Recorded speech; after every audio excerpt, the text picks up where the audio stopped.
Hello, and welcome to the first episode of the Cooperative Political Podcast. I'm your host, Jackson. Joining me is my good friend, Nate. Hey.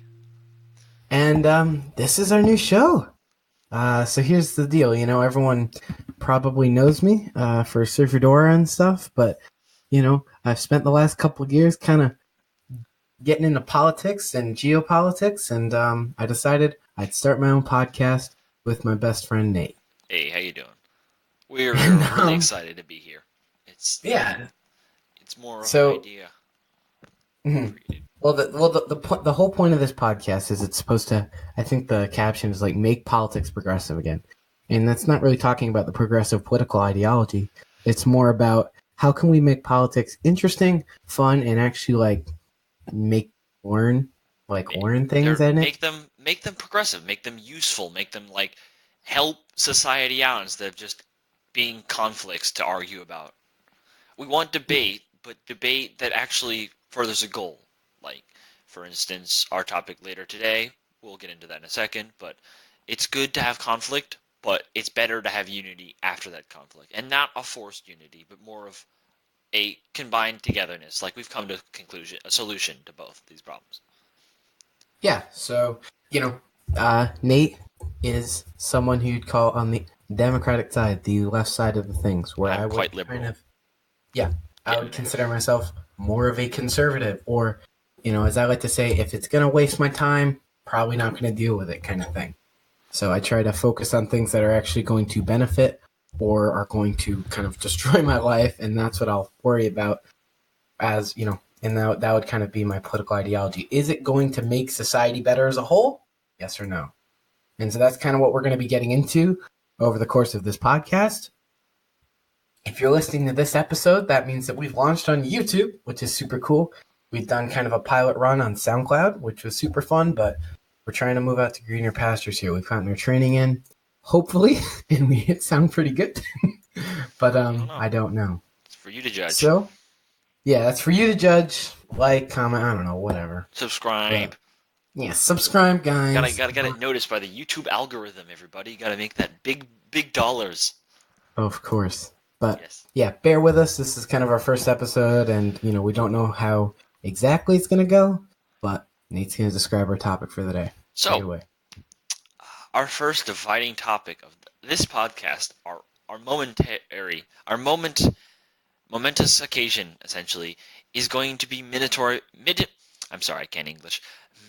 minimums, which are, as described, essentially, a series of laws that have been passed around the 60s to help combat the war on drugs, which has been a massive failure, honestly, but that's a story for a different time. And these laws essentially create minimum sentences for people with crimes. So essentially, I live in Connecticut, and Connecticut is essentially probably one of the most conservative New England states, but we don't have any laws. The point is still liberal, but out of New England, one of the more. Yeah, well, in the terms of drug laws, mainly weed. Yes. But for instance, if I had like a 10-pound bag of weed, if I went to New York, Massachusetts, or Rhode Island, I would face little to no resistance for having that. However, if I was in Connecticut, I would be guaranteed at least 10 years in prison for a pound of weed. So, I mean, it's the idea of you have an item, and regardless of the case, you get a mandatory amount of time that you have to serve in order to repent, essentially, for your what you've done against the crime. And that's really the big problem. And what we're going to be getting into is the ethics of this, why it might appeal to some, how it's ultimately dangerous, and definitely it's wrong. It's essentially wrong in all cases. And I mean, it's up to you to decide, but we'll get into that. And when we're done, you'll probably have a better understanding. You'll hopefully have a better understanding, and then you can come to your own conclusions, because that's what this show's about. We're not here to tell you what you should believe. We're here to tell you the facts, and then you come up with your own decision. Take it away, Jackson. Exactly. So I've done a little bit of research on this topic, and so I would hope that I know what I'm talking about here. But at the end of the day, mandatory minimums, at this day and age, in the way that we are handling things judicially in this country now, I just don't think that they're practical. And keep in mind, both sides, both liberal and conservative parties, have pushed for mandatory minimums in the past. And now both sides, judges, politicians, everyone out of the sorts is now pushing for their abolishment. It's at this point it's kind of impractical. It started as a good way to, fight primarily drugs and to fight because that As a deterrence. yeah, at the end of the day, when you look at it on paper, that will deter me, right? But now that we have the data, from what is it's getting close to 25 years now, mandatory minimums, probably longer. Like the 60s, 70s, yeah. So it's been a while. Yeah, so, It's got a lot of time.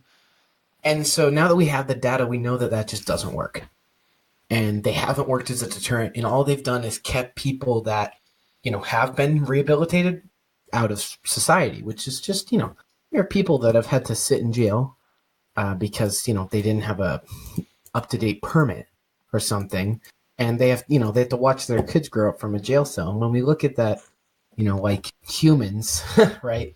It's kind of like, whoa, we don't want to. And that doesn't mean that obviously people should have shorter sentences. That's not really what we're here talking about today.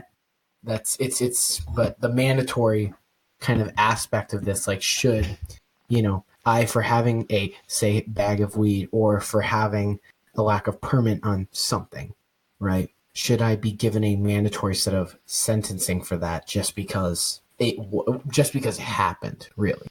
Yeah. So the story of mandatory minimums is kind of sad.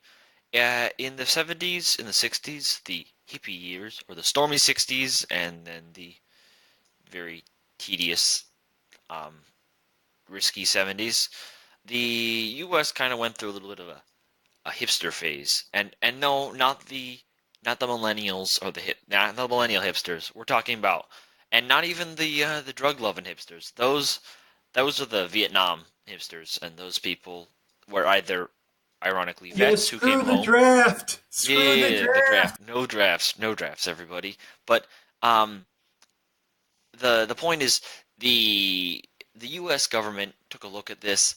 They actually saw marijuana and they saw where it was coming from, primarily Mexico and other countries, and they kind of sobered up to that, and they thought, we don't like the Mexicans, and this was just after Vietnam War, so they're kind of, they have no need for them anymore. I mean, they become an in and out kind of. It's been about big loose border, but now they don't like them anymore, and that's a long, complicated reason why. It's kind of racist, but and then they thought, what do the Mexicans have that we use that we can pin them on? And they thought, weed, and that's literally what they jumped to. So then they thought, okay, let's make weed illegal, and then they raved on and on about how marijuana could like mess up your brain and then it would turn you into a psychotic murderer and all these things that has never been proven. Then scientists literally went up immediately and said, no, that's not true.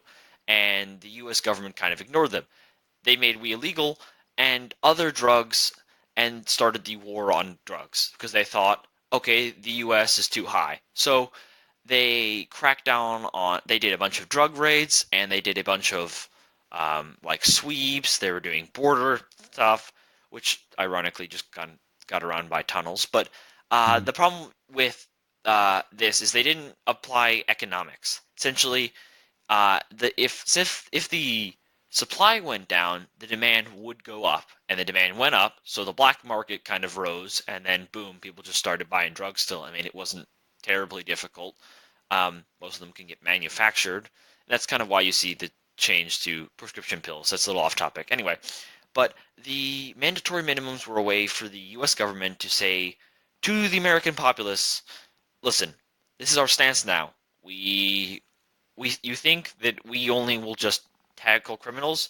If you have drugs, you will pay the time regardless, because it's a good deterrent against people doing drugs. And that's really not true, because I mean, well, Now, I mean, if you look at pure facts, right, and this is like, if we look at just when they were kind of brought into play, and I Statistics. have a data sheet here, it technically worked, right? For that year, for that, set of time, it worked. It worked as a deterrent. But then you see the beginning of rise of prison population almost a year, 2 years right after they were implemented, as people then started, hey, let's get around it, right? And and it only just it brings out people's ability. How cunning can we get with this? And how can we get around this? And those are the people that get caught.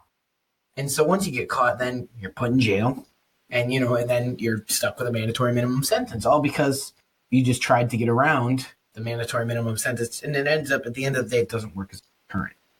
And now here I actually came into this debate, right? Well, but right before I studied for this episode, I'm like, mandatory minimums doesn't sound that bad. Having a baseline for a certain crime doesn't seem like a bad idea. But then I see the baselines that we have, and it's not like 3 years, and it's not like 5 years. It's 55 years or 33 years. It's not, this is enough to decimate a person's life. When you can go to get have a fraud charge, and you're in jail for 5-10 years, right? You But commit arson and get out of prison faster. yeah, exactly. And you see this, and it's like, whoa, there. Like, just because I had some drugs, and yes, drugs are not a good thing. Pretty much in all circumstances, I'm still not one who's lax on marijuana laws.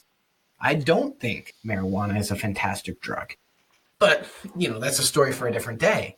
But I don't, this is definitely not the right way to go about it. And there is better ways to do deterrence than this. And I think that, someone who came into this debate wanting mandatory minimums, it looks like a good idea, but just seeing the data, the mission of mandatory minimums has failed. And I think now we shift, the prison population has skyrocketed. And that's not a good thing for anybody, because that means you have to pay for someone to live in prison. Like, if you're someone like me, oh yeah, if you're someone like me and you don't really like, I try not to stick my nose where, it's not really affecting me, but money is money. And that's more money that's got to get taken out of my pay to pay for these people. Right. And, they're not on they're not on their own. And there are people that have, come out of prison and done bad. Don't get me wrong. But I think that, mandatory minimum sentences is just enough, as every single case is different. Every single case is different. And I would hope that it would be treated as such, right? If I go in for getting, let's say, a pound of weed, right? If I go into a court and someone else has 55 pounds of weed and we both get 55 years, I don't think that's very fair to me, right? And so, I think that every case should be considered and get their own sentence, depending on what they actually. I'm looking at the Federal Bureau of Prisons, which I will also get into prisons themselves in a second. Um, according to this data, the amount of drug offenses, which is 78,033 so far this year, or the last updated 3 days ago, and that is more than every single other one, which is embezzlement, larceny, burglary, property crimes, continuing a criminal enterprise, courts or corrections, extortion, fraud, bribery, homicide, aggravated assault, kidnapping offenses, immigration, miscellaneous, national security, robbery, sex offenses, and weapons, explosive, and arms. Not combined, because that would actually no, sorry, yeah, almost not combined, because that would be higher than because it's only. But drug offenses are 46% of all cases of all inmates in all of the prisons. 46% of them are related to drug cases, and that's just stupid. And even worse is the way prison systems are now, because America has no idea what to do with all the people that they just put in prison for drug sentences that they created, and the influx has essentially they've essentially just taken the prison system and handed it over to private companies. The problem with private companies is they have some miraculous lobbying power, and they have managed to essentially create bills that, as long as prisons are not full, they can charge the U.S. government. So they keep prisons full for stupid reasons. If you are about to face parole and you screw up by, I don't know, getting a fist fight or something, or disrespecting an officer, you could lose that parole sentence. And if you have a mandatory minimum, that's stupid. That is heartbreaking. There have been people who have gone in.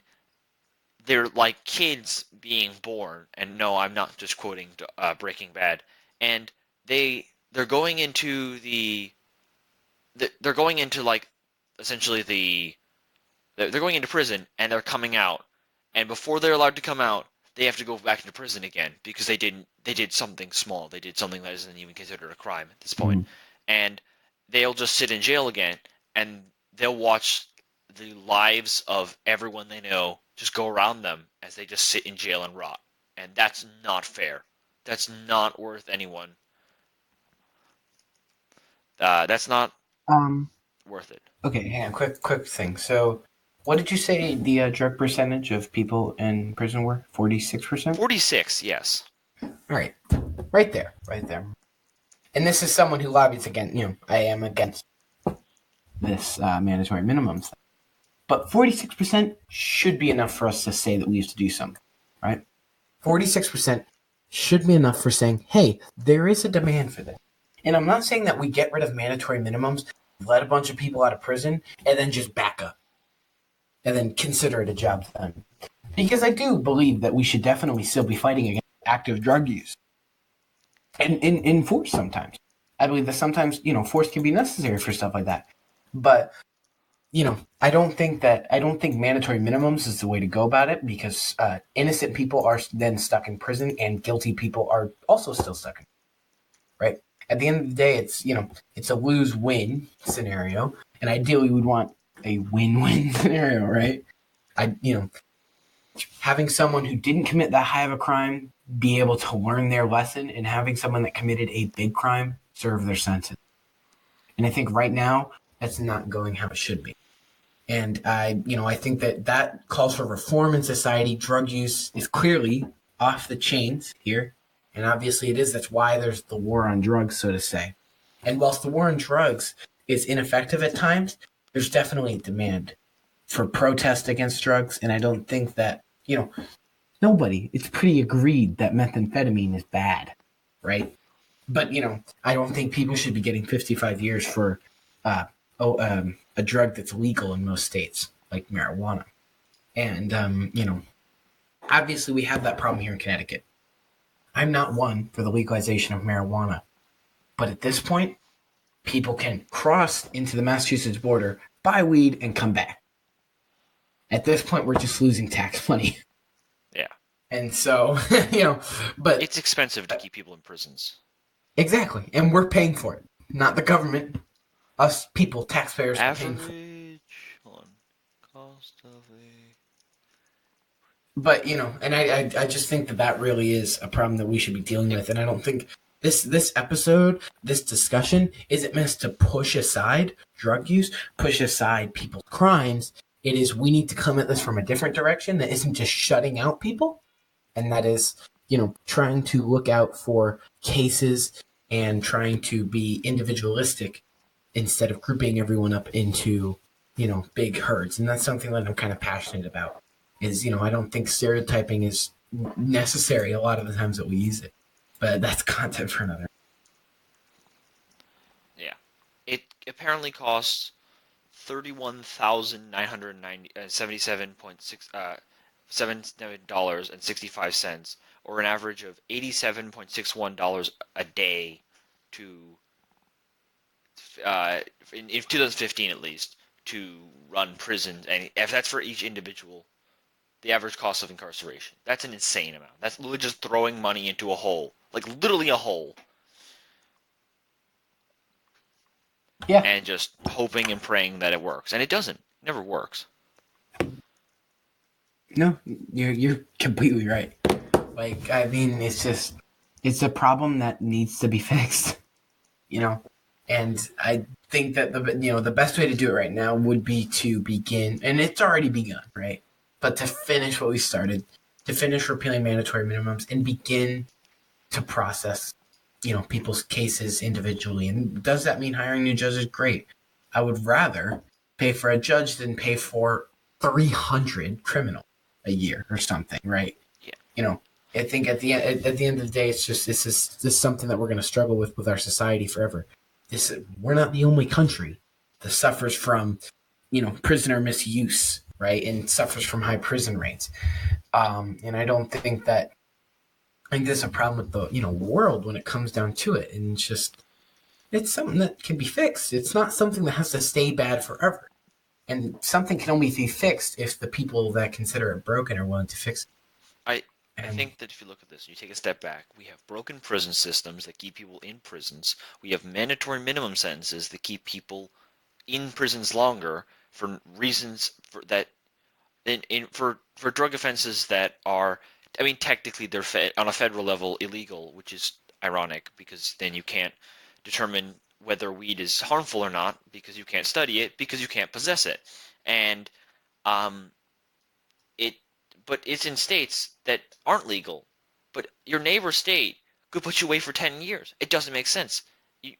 If a nation that's for hundreds, and I mean hundreds of years, and I've gone over this, believe me, has gone over the problem of a unity or a more equal spread of power. If you have a strong unit, you're not having a strong unity. I'm not pulling a states' rights here because I'm a Fed. If this was the 1800s, I'd be a federalist. I support a strong government. The point is, I think that people themselves, you need to come to a solution for all of them, because you can't have individual states having their own specific laws on something that's already a federal offense. If the federal offense was actually put into place, all those states' rights would be gone.